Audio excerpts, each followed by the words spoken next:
Pertama, teknisi ponsel harus mempunyai obeng set. Ini ada banyak sekali tipe obeng, dari obeng bijian sampai dengan obeng set. Nah, rata-rata yang dipakai hanya 3 obeng saja. Ada yang disebut T6, ada yang disebut T5, dia lebih kecil, dan ada untuk ponsel-ponsel Cina memakai plus. Kedua, disebut dengan pinset. Pinset ada 2 varian, yaitu lurus sama bengkok. Ini untuk kualitas tergantung dari harga. Kalau harga yang murah, dia gampang sekali dibengkokkan atau bengkok. Kalau untuk yang lumayan bagus, dia susah. Terbuat dari baja asli. Ini dipergunakan untuk mengangkat IC atau mengangkat suatu komponen. Oke. Selanjutnya ada tang. Tang ada 2 macam, yaitu tang potong dan tang lurus. Ini dipergunakan untuk membuka kaleng penutup maupun untuk memotong kawat. Selanjutnya ada gunting cutter. Ini juga sama, dipergunakan untuk memotong. Selanjutnya ada pisau bedah. Ini dipergunakan untuk mengangkat IC yang ada lem. Ada beberapa macam seperti Sony Ericsson, CPU dan AC Plus, rata-rata di lem. Kalau Nokia itu ada IC power UM di WD2, dan kadang-kadang ada CPU yang di lem. Cara membukanya, kita bedah dulu atau hilangkan lemnya, setelah itu baru bisa diangkat.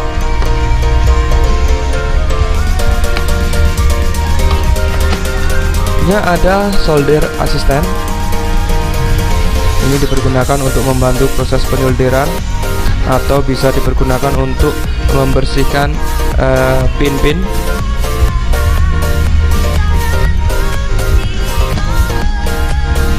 Ada PCB stand.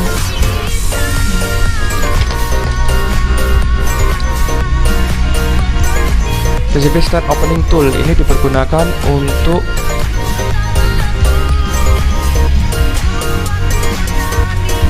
menjepit PWB nya seperti ini. Ini ada kunciannya berupa mur untuk mengunci searah jarum jam untuk membuka perlawanan jarum jam.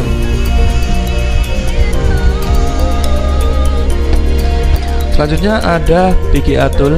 Ini dipergunakan untuk mencetak kaki IC.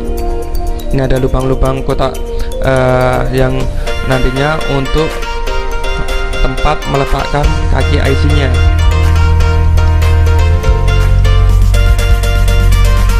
Ini adalah seperangkatnya, ada plat cetaknya. Nanti IC-nya dihitung, dicocokkan dengan kaki membutuhkan berapa kali berapa, besar kecilnya.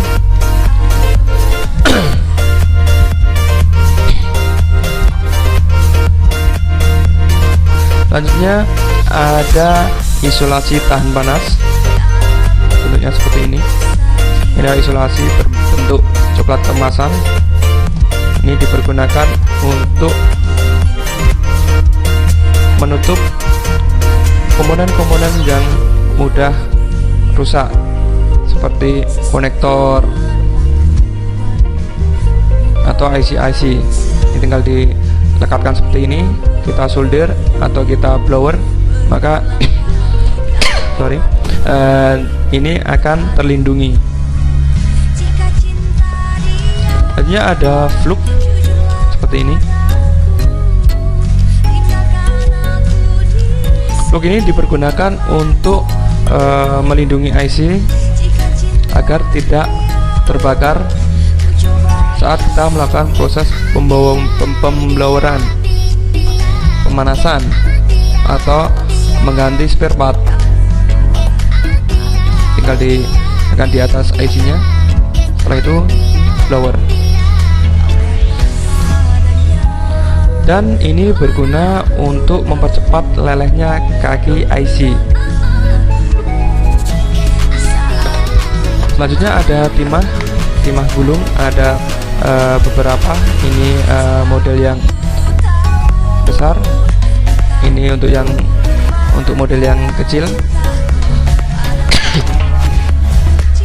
Ada thinner.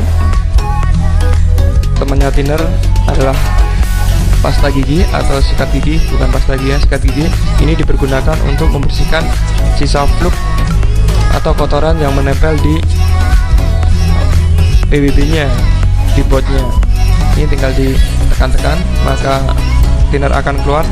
Setelah itu dibersihkan seperti ini.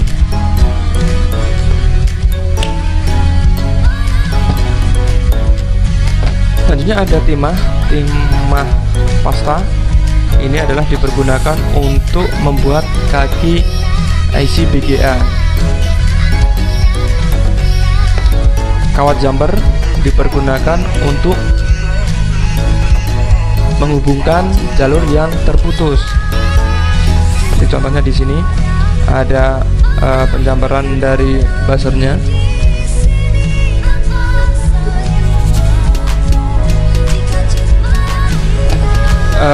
Fluk tadi ada macam varian, ada siungka, ada cairan IPA. Siungka IPA. Ada solder yang dipergunakan untuk ponsel perbaikan ponsel itu. Kepalanya runcing, berbeda dengan solder yang digunakan untuk elektronika yang besar, karena komponen-komponen di ponsel itu sangat kecil, maka dibutuhkan kepala yang runcing dan kecil seperti ini.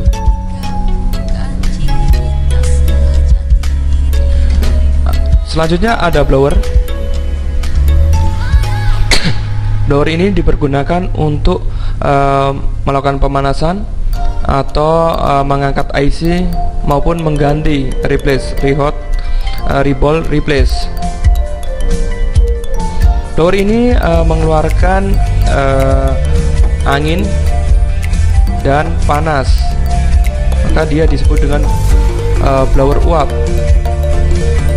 Untuk blower ini ada dua pengaturan. Pertama ada air, ada heater.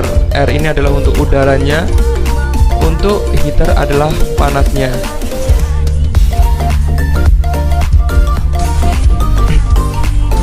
Selanjutnya ada avometer. Avometer ada dua, yaitu ada yang digital, ada yang analog.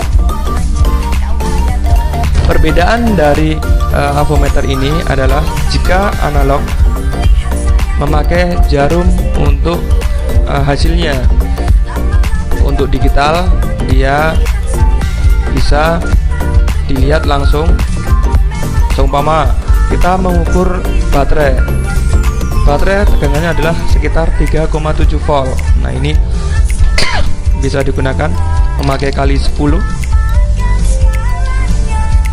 seperti ini. Setelah itu diukur, plus dapat plus, minus dapat minus.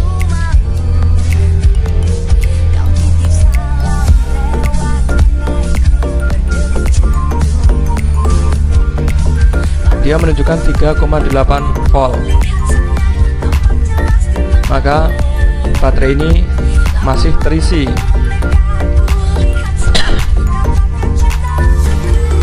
Selanjutnya ada power supply.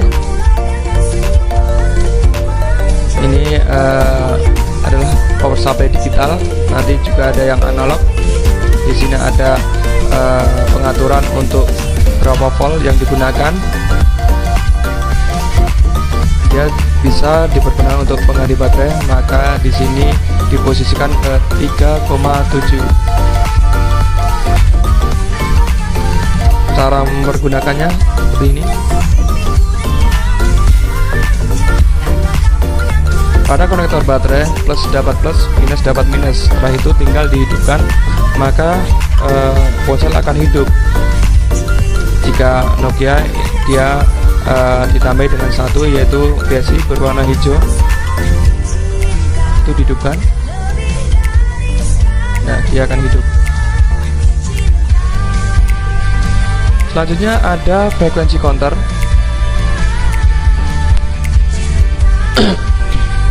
Ada frekuensi counter.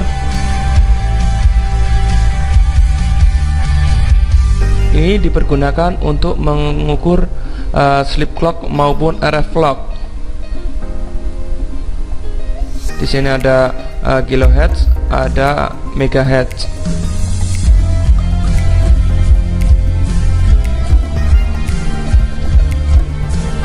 Selanjutnya ada ultrasonic cleaner. Ultrasonic cleaner ini dipergunakan untuk mencuci PCB jika nanti menghadapi kasus-kasus ponsel masuk ke air atau ada kotoran. Nah, ini caranya. PCB dimasukkan ke tempatnya. Ini nanti diisi air ataupun thinner. Setelah itu dihidupkan, tunggu sampai selesai, maka ponsel akan kembali bersih.